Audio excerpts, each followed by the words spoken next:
बीच में रोक रहा हूं माफी के साथ। फर्ज करिए जो परफॉर्मेंस एक्ट था जिसको लेकर आज प्रधानमंत्री ने कहा, उसके तहत अगर केस दर्ज हो जाता तो कोर्ट सजा भी देती, या जो कहा जा रहा है कि अगर चलन में नहीं तो ऑलरेडी वो डेड हो चुका है एक तरह से, अगर कानूनी कार्रवाई नहीं होती तो अभी फिर जैसे प्रोसीजर में क्या होता, उसका नतीजा क्या होता?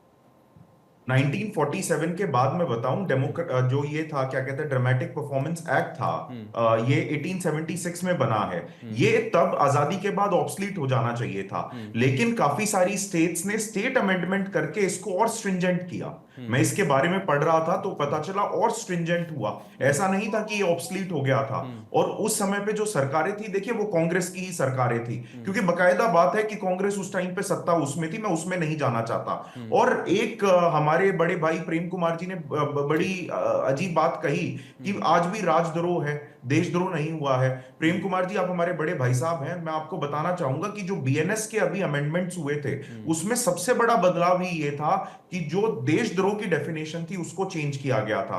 उसको राजद्रोह से हटा के देशद्रोह वो किया गया था कि अगर आप सरकार के खिलाफ कोई कार्रवाई करते हैं या सरकार के खिलाफ कोई कार्य करते हैं तो आप राजद्रोह के अंतर्गत नहीं आएंगे। आप पे देशद्रोह का तभी मुकदमा चलेगा जब आप देश की इंटीग्रिटी या देश की यूनिटी पे प्रहार करते हैं। तो देखिए, समय समय पर ये बदलाव किए गए हैं, बदलाव और भी होने बाकी हैं। और मैं आपको एक बात बता दूं, मैं एक जो सबसे अच्छी चीज मानता हूं वो ये है कि ये भारत का उदय हो रहा है। हम लॉन्गेस्ट सर्वाइविंग सिविलाइजेशन है।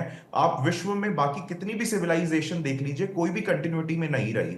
अब यही विपक्ष होगा जब सड़कों के नाम चेंज किए जाते हैं, क्योंकि अभी जो सड़कें हैं औरंगजेब के नाम पे हैं, बाबर के नाम पे हैं, अकबर के नाम पे हैं या शेरशाह सूरी के नाम पे हैं, जो इन्वेडर्स थे।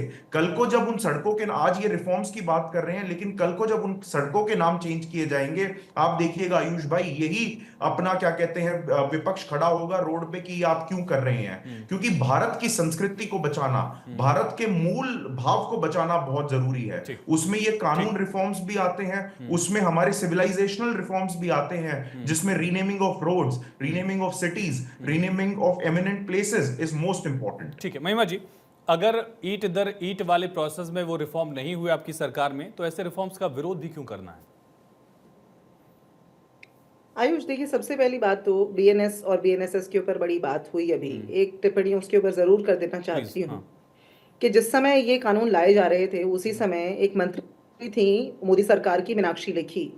उनके पतिदेव भी हमारे सर्वोच्च न्यायालय में हमारे सीनियर कॉलीग हैं, सीनियर एडवोकेट हैं। उन्होंने पुरजोर विरोध किया उन कानूनों का और बड़े मुखर तौर पे सबके सामने बोला, नतीजा ये मीनाक्षी लेखी को टिकट ही नहीं दिया।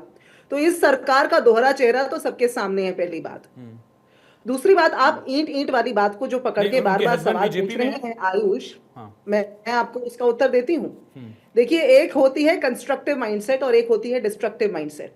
कंस्ट्रक्टिव माइंडसेट में हम अभी अभी आजाद हुए थे और इस लोकतंत्र को ईंट ईंट करके बनाना था, नींव रखनी थी। और एक होती है डिस्ट्रक्टिव माइंडसेट, जिन्हें बने बनाए एसेट्स मिले देश के अंदर, लेकिन वो लग गए गड़े मुर्दे उखाड़ने पर। ये जो डबल इंजन चिल्लाने वाली सरकार है ना, इस सरकार ने क्या क्या बनाया इस देश के अंदर, क्या एसेट्स बनाए, हमारे खजाने में क्या जोड़ा, वो बताए। ये बताए कि आज इस देश का जो देश के ऊपर कर्ज है पिछले 11 साल में, वो बढ़कर के कई 100 गुना क्यों बढ़ गया है आज।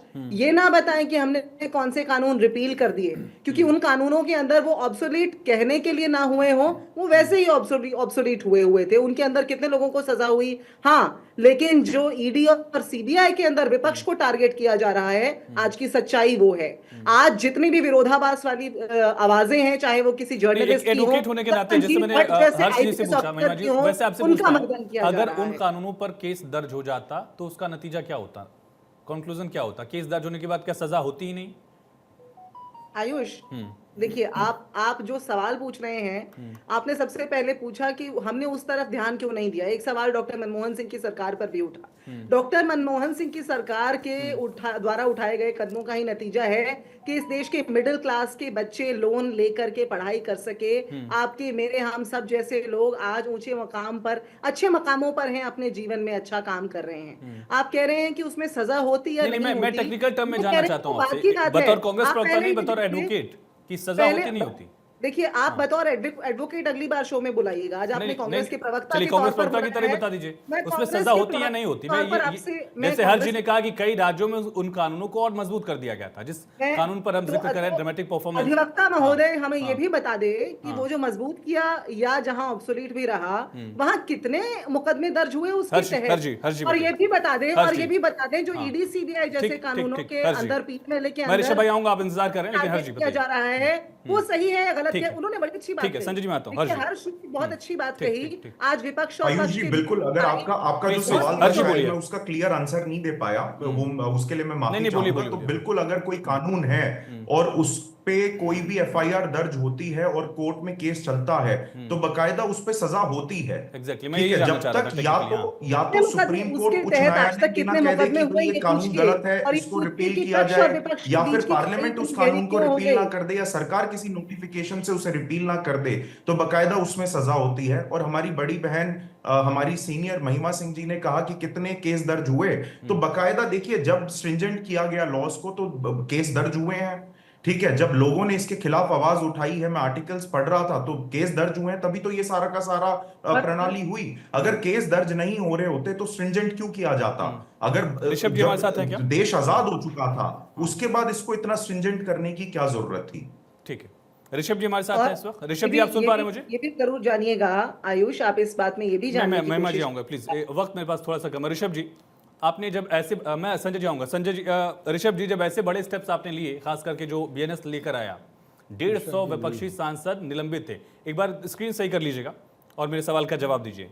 जब इतना बड़ा रिफॉर्म है सबको साथ लेकर आई भाई ऋषभ जी। आवाज आ रही है सर मेरी? आवाज सुन पा रहा हूं मैं। हाँ सर मैं निवेदन करूंगा आयुष जी आपसे, प्लीज बीच में इंटर को ना करें, इसका थोड़ा ख्याल और स्क्रीन सही रखिएगा, निवेदन होगा। हाँ नहीं सर बहुत कम समय होगा, लेकिन मैं कंप्लीट कर रहा हूँ। पहली बात तो ये कि दो तीन बातें सर यहाँ पे कही गई। पहली बात ये कि कंस्ट्रक्टिव और डिस्ट्रक्टिव, बेशक प्रधानमंत्री जी ने संसद के अंदर बकायदा कहा है, ऑन रिकॉर्ड कहा है, सारी सरकार ने अच्छा काम किया है और हम इससे नहीं डिनाई करते। और जब प्रधानमंत्री म्यूजियम बनाने की बात कही जाती है, संग्रहालय बनाने की बात कही जाती है, तो सबसे ज्यादा दर्द किसी को होता है तो कांग्रेस को होता है। उनका कहना है कि वो गांधी परिवार से जो प्रधानमंत्री बनाए उनको ही सम्मान दीजिए, क्वेश्चन वो खड़ा करते हैं। दूसरी बात सर, मैं आपको एक बात स्पष्ट करता हूं, थोड़ा सा संक्षेप में जो रखिए। यहाँ पे महिमा सिंह जी कह रही है, हाँ 46 एक्ट ऐसे थे, वकील बैठे यहाँ पे वो ज्यादा एनालिसिस कर पाएंगे, मैं तो बकायदा आपको जो मेरे नॉलेज में बता रहा हूं। 46 एक्ट 2014 के बाद संशोधित किए गए यहाँ पे, और वो देश हित के लिए किए गए। चाहे उसमें मुस्लिम मैरिज एक्ट की बात हो महिलाओं के लिए, चाहे एजुकेशन पॉलिसी की बात हो, चाहे सोडियम की बात हो, चाहे हमारे एरोस्पेस की बात हो, संजय जी चाहे ट्रांसपोर्टेशन की बात हो। संजय जी बहुत छोटा सा रिएक्शन, विरासत अपनी हो ज्यादा बेहतर नहीं है क्या ये? बिल्कुल, विरासत अपनी होनी चाहिए और कानून भी अपने लोगों द्वारा बनाया होना चाहिए और सबको उसको मानना चाहिए, नंबर 1। लेकिन मैं दो तथ्य यहाँ पर रखना चाहता हूँ जो बार बार हर टीवी डिबेट में बोला जाता है। हंगर इंडेक्स जर्मनी की एनजीओ इश्यू करती है और एनजीओ का इश्यू करती है, सबको पता है। वो पाकिस्तान को और अफगानिस्तान को हमसे अच्छा दिखाती है, सबको पता है हम अच्छे की नहीं है। दूसरा 5 सेकंड में खत्म, डेट की बात हो रही थी।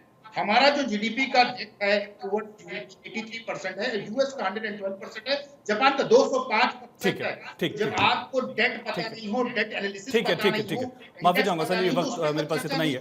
बहुत शुक्रिया आप सभी का अपनी बात रखने के लिए, इस चर्चा में जुड़ने के लिए। प्रधानमंत्री ने खास करके एक कानून का जिक्र किया। उस कानून के तहत दरअसल ये कहा गया कि 10 लोग अगर किसी शादी में डांस भी कर रहे हैं तो वो भी कानूनन जुर्म था और उस पर सजा भी हो सकती थी। ऐसे कानूनों को हटाया गया, लेकिन अभी भी कुछ ऐसे कानून हैं जिनको हटाए जाने की जरूरत है। ऐसे कानूनों को लेकर रिफॉर्म्स लाए जा रहे हैं।